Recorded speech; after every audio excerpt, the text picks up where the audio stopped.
So for these people who were isolated on this island, the fact that they were able to hear this music and they were able to hear these words was kind of like being shepherds watching their flock in the fields by night, when suddenly there appeared before them an angel. And then the angel shared with them that I come to bring you good news and exciting news and great joy, for unto you born this day in the city of Bethlehem, the city of David, is the Son of God. And then after they saw this angel, the angel presented to them the message, then they saw a multitude of heavenly hosts singing and praising God in the air. Hearing sounds, seeing things, hearing words that they'd never seen or heard before, you see. And so these people on this tiny little island called Jamaica, they were able to hear this music right out of the air with this beautiful message of hope in God. And so then they were able to go to the radio stations which had recording abilities, and then they, using their own imagination, they, using their own creativity and their own culture, they internalized this song and they recreated it on their instruments, and we have a recording of it. Mike, this is what they heard.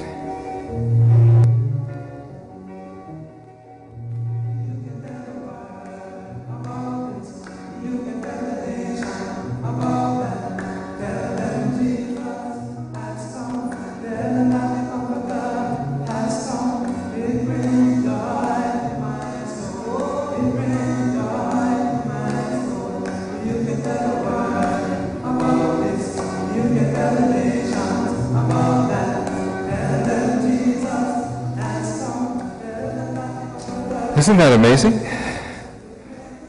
That message, that song that came to them through Southern Baptist gospel singers, they were able in their own way to recreate it so that it represented their own voice. And this is the way the Spirit of God works, you see. God's Spirit touches humanity in each individual's own way and culture and traditions, you see. We have our family tradition and how we do Christmas, and it may be similar to some of yours, but my guess is that many of you do it differently. And it doesn't matter the fact that we all have our different traditions or different ways or different expressions. The reality is it's the same Spirit that inspires the individual, that inspires the family, that inspires the group, the culture, the country, you see. And the beauty of it is that in spite of all the differences, there's still a way to celebrate this beautiful reality that God became flesh and dwells among us.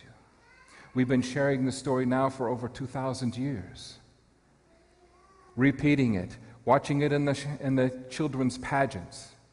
We continue to proclaim it, to preach it, to teach it, to embody it, to embrace it, and allow it to embrace us. Each and every one of us in this room, people from all over the world. We have people who came all the way from Poland to be here tonight. And as you saw on the kiva.org, all those people that we've helped to loan money to change their lives, they are celebrating Christmas in their own time and their own way, their own music, their own culture, their own language, you see. Isn't that? But it's the same message. And so I was very curious about, I wonder what all the nativities in the world look like. And so here are some pictures. Native American, European, Latin America, Spanish,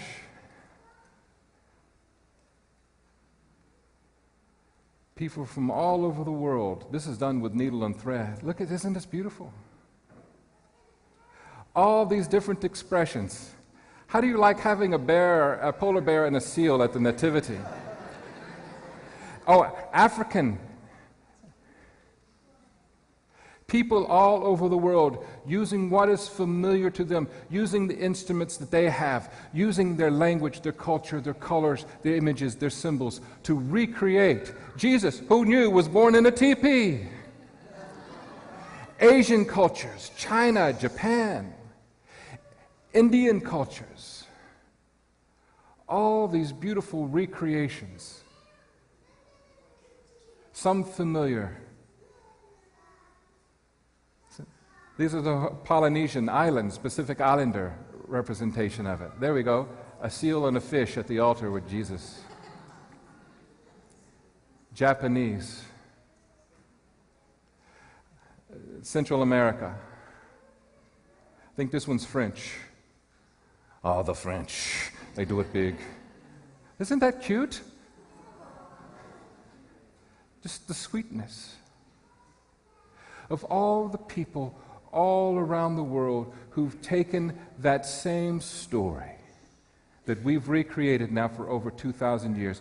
They allowed the story to become a part of them, and then they recreated the images and the story in their own language, in their own colors, in their own image, in their own music, and yet the story is the same. Humanity, born to you this day, is God become flesh and dwelling among us so that he can share the good news that God loves you. That's right, every one of you. God loves you. And no matter what obstacles you're facing right here and now in your life, there is a love and a spirit and a force within you that can help you to overcome those obstacles. No matter what fears you face right here and now, there is this incredible love and spirit to help you to overcome these fears. There are millions of things going on within our families to this day. Those who find themselves estranged, those who find someone they love is far, far away, and those who have lost loved ones. And this is the first Christmas you have experienced without. There are all those things that are going on in our soul and in our spirit.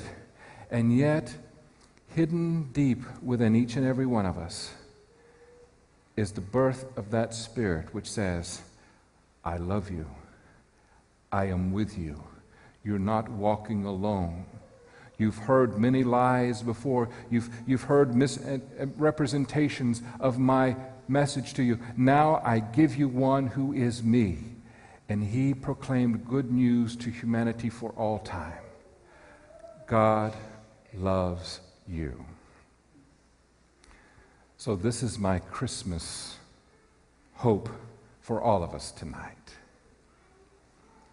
that we'll look deeply within ourselves and we will allow this story and this birth of the Spirit of God in each of us to embrace us, to transform us. And then we allow our spirit with God's Spirit to join together as one. And with all the instruments that you have, whether it be art, dancing, singing, accounting, engineering, making a home, cooking, whatever it is, that you use the instruments that you have to recreate this story in your life, so that as you live each and every day, your song is sung, and God's message through you is seen and heard. And through our voices and through our instruments, we continue to perpetuate. God became flesh and dwelt among us so that we would hear the good news. And the good news is, God loves us. And the good news is, God loves us. And the good news is, God loves us. Merry Christmas, everyone.